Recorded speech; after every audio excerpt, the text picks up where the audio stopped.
आज कहने के लिए है कि भगवान सर्वत्र है। वैराग्य के साथ ही वो वैराग्य के साथ एकांत में जहाँ चिंतन आरंभ हुआ तो प्रभु की महिमा सर्वत्र झलकने लगती है। सब में सम, कोई विषम नहीं, कोई शत्रु नहीं, कोई मित्र नहीं जिससे हम प्रेम करें, कोई शत्रु नहीं जिससे हम द्वेष करें। सम और मोहिमय जग देखा, सब में परमात्मा का रूप देखना चाहिए।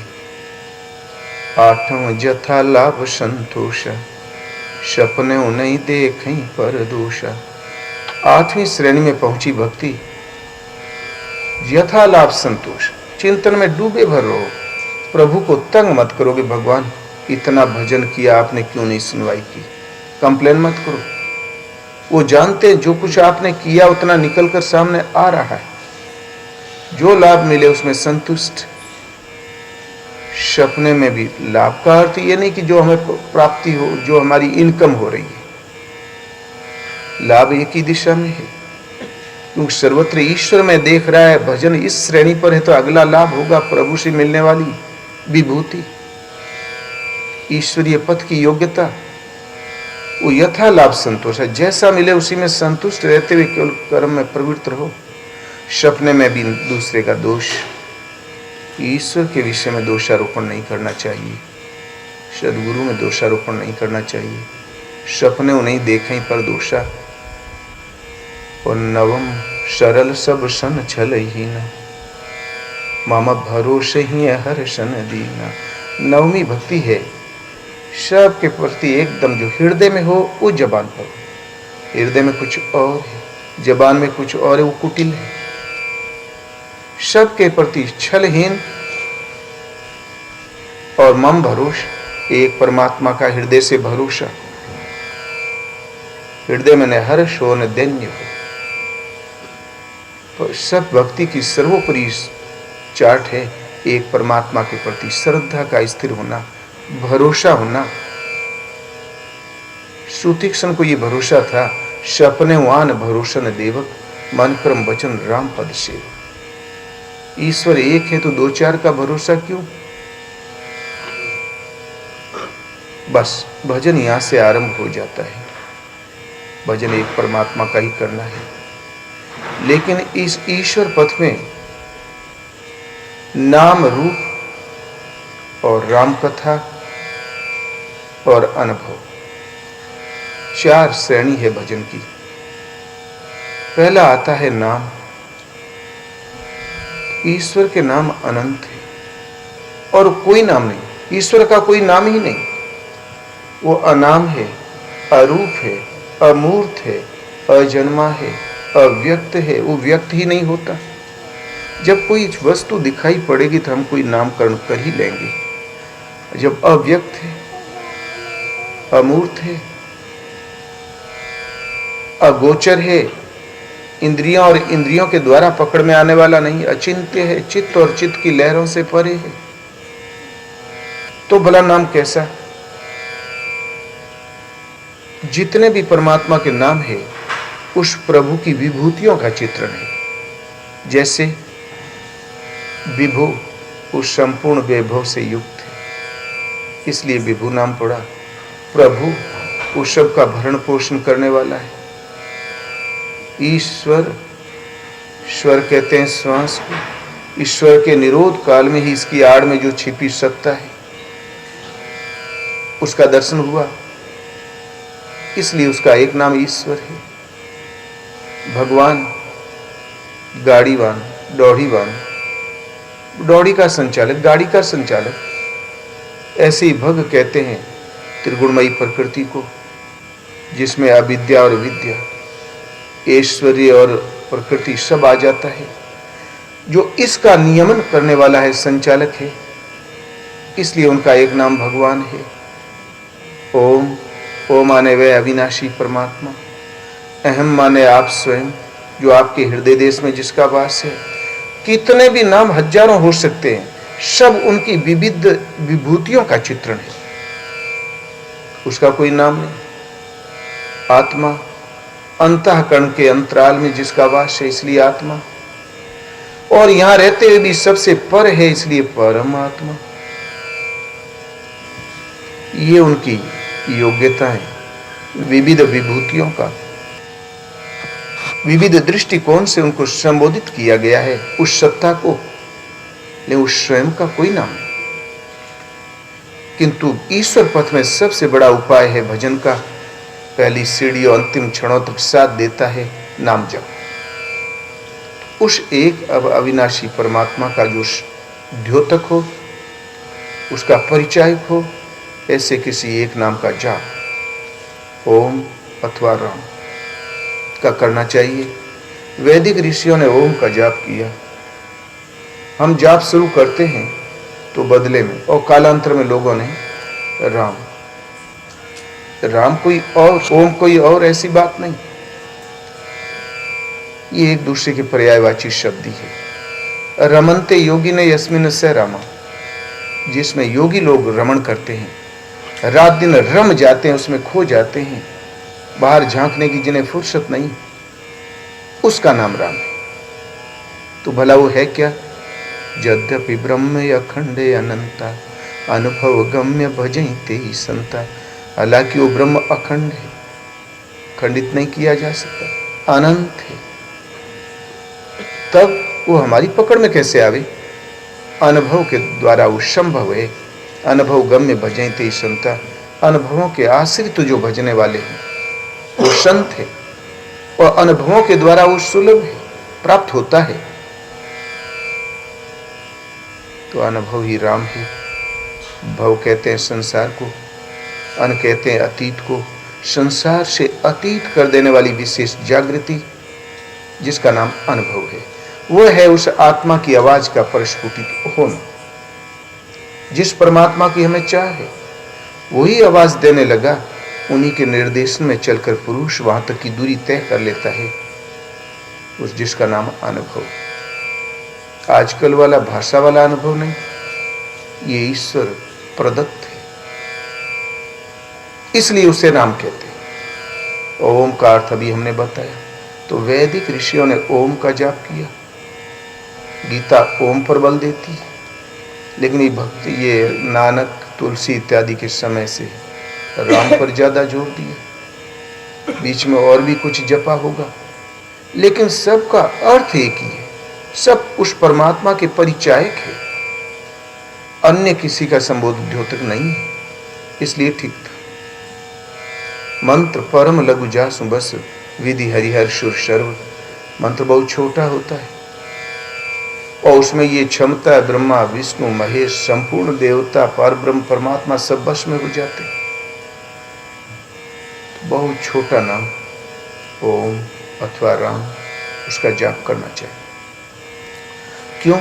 कि उसका जाप आगे चल के इस श्वास से जपा जाता है, और श्वास सन आई और सन गई। इसके श्वास के आने जाने में एक शब्द के अधिक गुंजाइश है नहीं, इसलिए बहुत छोटा नाम चाहिए। ये नहीं कि ओम नमो भगवते वासुदेवाय, ये तो प्रार्थनाएं हुई है, नाम नहीं। मन दुर्धर्ष है, परमात्मा और हमारे बीच में रुकावट है तो हमारा मन है। मन का वेग है, ये वायु से भी तेज चलने वाला है। गीता के अनुसार मन एव मनुष्य नाम कारणम बंध मोक्षे, ये बंधन और मुक्ति का कारण है मन। मन ही आपे जगत बना के ऊंच नीच तन पाया, मन ही स्वर्ग नरक भुगतावे, मन से आया जाया, संतों मन सबको भरमाया। इस मन ने सबको भटका रखा है। तो हमारे और परमात्मा के बीच में दीवार है तो मन है। अब इस मन का ही निरोध कैसे हो?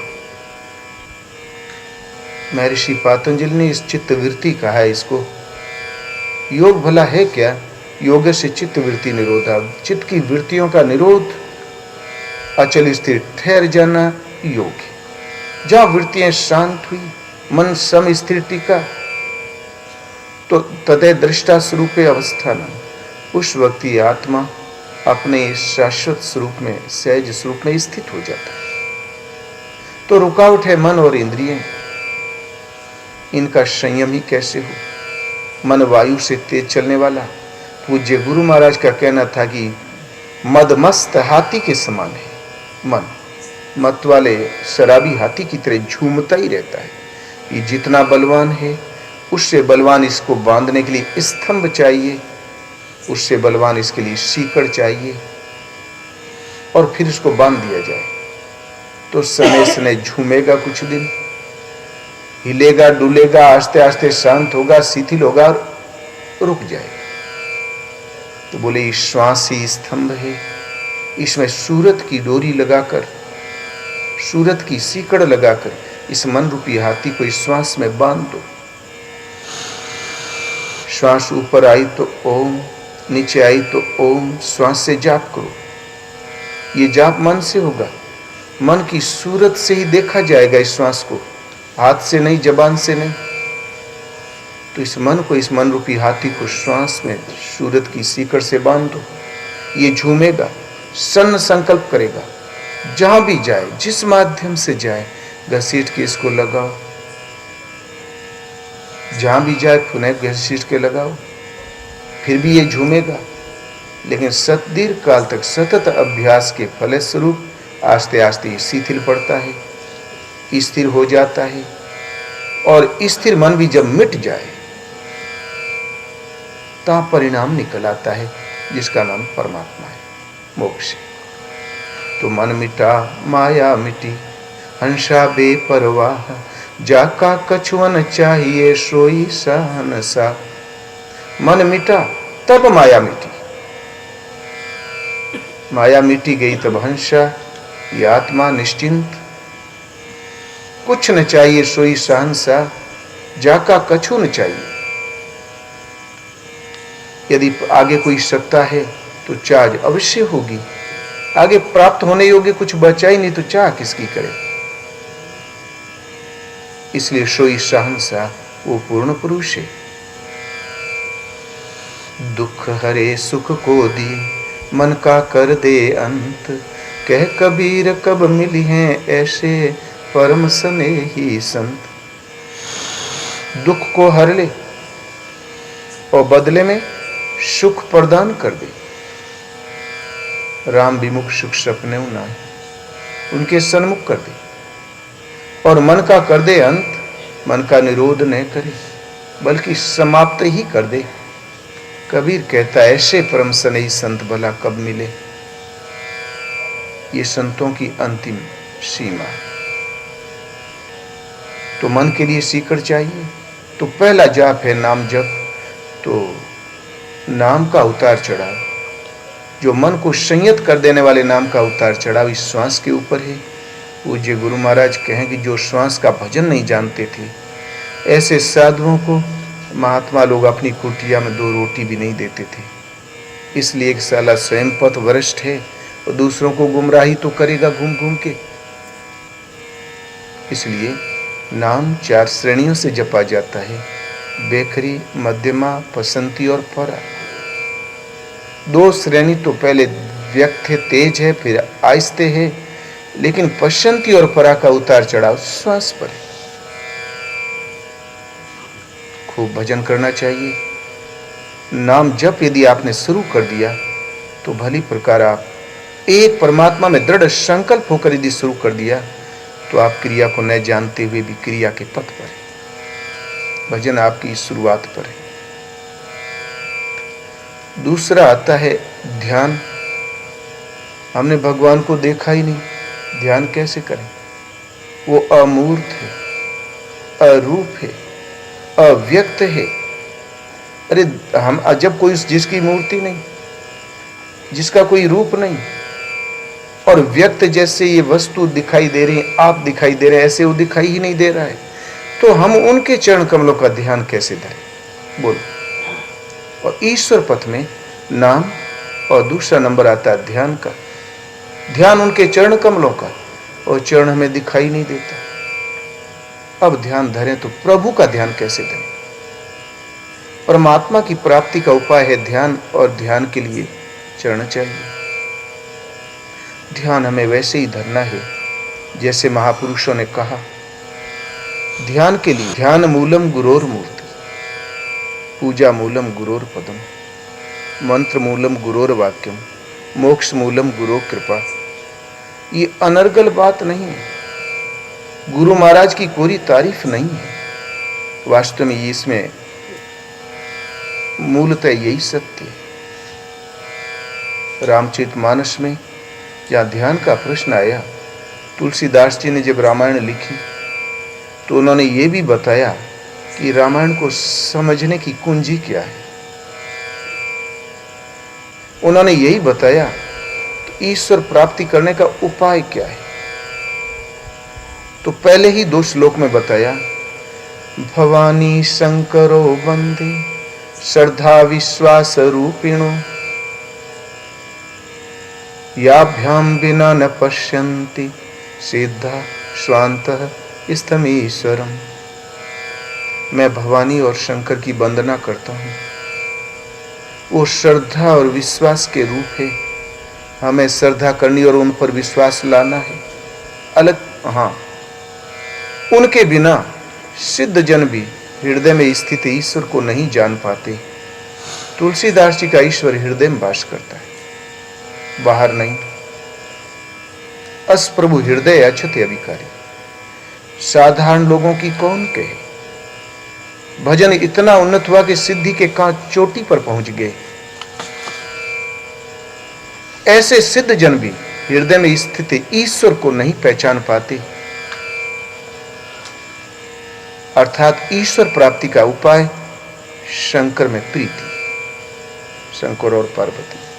अब हम उन शंकर को पाएं कहां कि उनसे प्रीति करें और ईश्वर हृदय में मिले। तो अगले ही श्लोक में कहते हैं, वंदे बोधमयम नित्यम गुरुम शंकर रूपिणम, यमाश्रितो हि वक्रोपि चंद्र सर्वत्र बंध्यते। बोधमय, नित्य, नित्य माने अनित्य माने नश्वर, नित्य माने शाश्वत, अजर अमर। गुरुम शंकर रूपिणम, जो सदगुरु हैं वो शंकर स्वरूप हैं, उनके चरण कमलों की मैं वंदना करता हूँ। उनके आश्रित हो जाने पर टेढ़ा चंद्रमा भी सीधा परम कल्याणकारी फल देने वाला होता है। मन शशि चित्त महान, मन ही चंद्रमा है। मन बड़ा टेढ़ा है, ये कभी काम में, कभी विविध पर लोभ में, कभी मोह में, कभी राग द्वेष में, जहां तक छलांगे भरता ही रहता है, फलंगता ही रहता है। ये कुग्रह से ग्रसित भी है, मल आवरण विक्षेप से ढका हुआ है, न जाने कैसी कैसी चाल चलता है। ये टेढ़ा है। ये टेढ़ा चंद्रमा भी, टेढ़ा चित्त भी सीधा परम कल्याणकारी फल देने वाला होता है। कारण कि सद्गुरु जैसे मन सीधा होता है उस विधि को बता देंगे, उस पर चला देंगे। उपाय है, मेटत कठिन कुअंक भाल के, मंत्र महामणि विषय ब्याल के। असाध्य कुअंक और नरक लिखा है आपके तकदीर में, यातनाएं लिखी है, घोर नरक और यातनाएं लिखी है आपके कर्म में, वो भी मिट जाएगी। क्योंकि मंत्र में वह क्षमता है और सद्गुरु वो बता भी देंगे, चला भी देंगे। जिससे कर्म संस्कार मिटते हैं, मन का टेढ़ापन मिटता और सीधा होता है, उस पथ पर चला देंगे। तो गुरु में शंकर रूपिणम, शंकर के भजन बिना हृदय में स्थित ईश्वर को कोई नहीं जान पाता, सिद्ध जन भी नहीं। तो बोला शंकर ढूंढे क्या, कहां? तो नित्य बोध में गुरु शंकर रूपिणम, सदगुरु ही शंकर स्वरूप है। उनके आश्रित होने पर टेढ़ा चंद्रमा सीधा परम कल्याणकारी फल देने वाला होता है। शंकर महापुरुषों की एक स्थिति, पूर्व काल में योगियों का यही संबोधन था, जिसको पूर्ण पुरुष महापुरुष कहते हैं। और शंकर, शंका आदि से शंकर है, जो शंकाओं से मुक्त है, निर्लेप है, वो शंकर है। वाल्मीकि का मन बड़ा टेढ़ा था, कतली, डाकू, लुटेरा, व्यभिचारी, दुराचारी, कुछ नहीं बचा। सदगुरु का सानिध्य मिला, संतों का, वो सीधा हो गया, वाल्मीकि भय ब्रह्म समान। उंगली माल बहुत टेढ़ा, सीधा हो गया। एक महापुरुष का दर्शन हुआ और उस पथ पर जहां चला 2 कदम रखा, वो अपने जीते जी अरहत्व प्राप्त कर लिया उसने। शरीर एक रहने का मकान है, इसमें कुछ टेढ़ाई और कुछ सीधाई है तो आपके मन की है, वृत्ति की है, वही सीधा हो जाता है सदगुरु के आश्रित हो जाने पर। स्वयंभू जो स्वयं की स्थिति वाला है, शिव प्रकृति की सीमाओं से अतीत, इसलिए उसे शिव कहते हैं। आगे चौपाइयों में कहते हैं, सुकृति शंभुतन विमल विभूति, मंजुल मंगल मोद प्रसूति, जनमन मंजु मुकुर मलहरणी, किए तुलक गुण गण बस करनी। गुरु महाराज के चरणरज, पुण्य आत्मा शंकर जी के शरीर में जो निर्मल विभूति है, वो गुरु महाराज के चरणरज की ही उपज है। शंकर जी में विमल विभूति क्या है? अवधर दानी, काशी मरत जीव अवलोकी, तासु नाम बल करूं विशोकी। उनके नाम के बल से शोक से मुक्ति प्रदान कर देते हैं। भूतों के नाथ, भूतनाथ, ये जो विशेष विभूति उनमें पाई जाती है, ऐश्वर्य पाया जाता है, वो गुरु महाराज के चरण रज की ही देन है। शंकर पुण्य और पाप से परे होता है। लेकिन ये सुकृति शंकर कैसा? वास्तव में कोई भी पुण्य और पाप से अतीत शिव तत्व में स्थित हुआ, लेकिन आरंभ में वो साधक ही था, साधक ही होता है। कोई पुण्य आत्मा साधक गुरु महाराज के चरणरज का आश्रय लेकर उनको हृदय में धारण करके और शिव तत्व की स्थिति तय कर लेता है और उस निर्मल विभूति से संयुक्त हो जाता है। आगे कहते हैं, तो शिव एक स्थिति, श्री गुरु पदनक मणिगण ज्योति, सुमिरत दिव्य दृष्टि ही होती, दलन मोह तम शोष प्रकाशु, बड़े भाग्य उरे आवई जासु। गुरु महाराज के चरण नखों की ज्योति मणि और माणिक्य के तुल्य, इसका स्मरण करने से हृदय में दिव्य दृष्टि का संचार होता है। साथ ही वो लोग बड़े भाग्यशाली हैं जिनके हृदय में गुरु महाराज के चरण आ जाएं। मान लो किसी ने परिश्रम किया और हृदय में चरण आ ही गए गुरु महाराज के, तो उससे लाभ क्या? तो गरही बिमल बिलोचन ही के, मिटही दोष दुख भव रजनी के। हृदय के निर्मल नेत्र खुल जाएंगे और भव रजनी के, जन्म मृत्यु के दोष और दुख मिट जाएंगे। आवागमन के चक्कर से छुटकारा मिल जाएगा। ध्यान गुरु महाराज के चरणों का करना है। और सूझहि रामचरित मणि माणिक, गुप्त प्रगट जहां जो जय खानी। और रामचरित मानस के प्रति सूझ पैदा हो जाएगी। गुप्त जो लिखने में नहीं आ सका, प्रगट जो लिखने में आ गया, अथवा जो जय खानी, उस पर ब्रह्म परमात्मा के अंतराल में जो विभूतियां छिपी वो भी विदित हो जाएगी। जब चरण हृदय में आ जाए तब रामायण एक गोपनीय शास्त्र है। ये योग दर्शन है। ये भजन की विधि विशेष का चित्रण है। राम और रावण, बाहर की कोई कोरी कथा नहीं, कथा तो एक दृष्टांत है। इसलिए तुलसीदास जी ने कहा, मैं उतना ही लिख पाया हूं जितना माछी उड़ई आकाश। अपने बल विवेक से माखी आकाश का जितना था लगा पाती, मैं उतना ही रामचरित का था लगा पाया हूं। लेकिन गुरु महाराज के चरण जहां हृदय में आए, निर्मल नेत्र खुल जाएंगे। सूझे ही रामचरित मणि माणिक, जो कहने में नहीं आ सका, अत्यंत गोपनीय, वो भी विदित हो जाएगा। अर्थात ध्यान सदगुरु का और विदित होता है परमात्मा की विभूतियां, परमात्मा का स्वरूप, ब्रह्म का गहराइयों का हाल, और रामचरितमानस के प्रति सूझ पैदा हो जाएगी।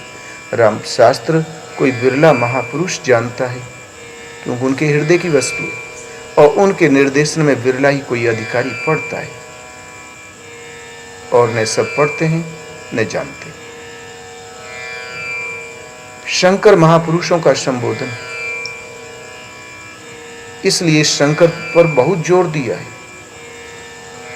आदि शंकराचार्य ने कहा, कै पूजनीयम, सृष्टि में पूजनीय कौन है? गुरु ने, शिष्य ने पूछा, भगवान सृष्टि में पूजनीय कौन?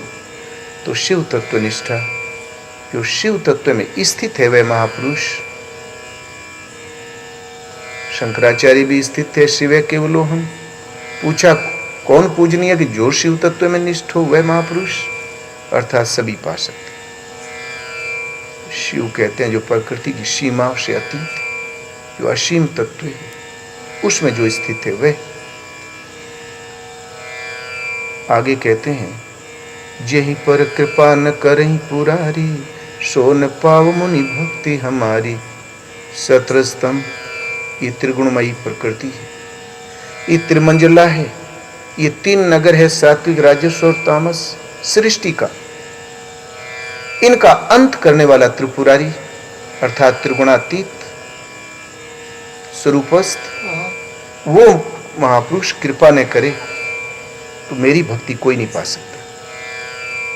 शिव सेवा कर फल सुत सोई नो, इसलिए बिनु छल विश्वनाथ पद नेहु, राम भगत कर लक्षण एहु। बिना छल के, मन क्रम वचन से निश्चल होकर विश्वनाथ पद नेहु, विश्व में जो नाथ है, बंधे नहीं है, जीव नहीं है, स्वामी है, उनके चरण कमलों में प्रीति, राम भक्त कर लक्षण एहु, ये राम भक्त के लक्षण है। ध्यान धरा हमने शिव के चरणों का और भक्ति पूरी हो गई राम जी की। एकदम विपरीत, भोजन आप करें पेट हमारा भर जाए। और शंकर विमुख भक्ति चह मोरी, सो नार की मूढ़ मति थोरी। और उस शंकाओं से जो मुक्त, शंकर से भी मुक्त हैं, शिव तत्वनिष्ठ हैं, ऐसे सदगुरु से विमुख, महापुरुष से विमुख होकर मेरी भक्ति चाहता है, वो मूढ़ है, नरकगामी है, उसकी बुद्धि बड़ी अल्प है।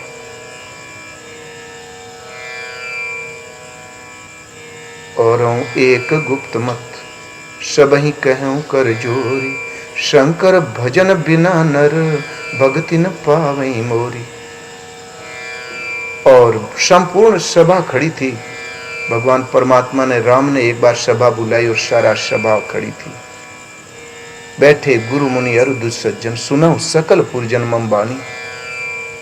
इस विशाल सभा में परमात्मा राम ने कहा, और एक गुप्त मत, अत्यंत गोपनीय मेरा एक मत है, बड़ा छिपा हुआ मत है, हठात विश्वास भी नहीं होता। भला इस चमड़ी के पिंजड़े पर कैसा विश्वास भी नहीं होता जब तक भगवान न करा दे। इसलिए और एक गुप्त मत, सबहि कहूं कर जोरी। शंकर भजन बिना नर, भक्ति न पावई मोरी।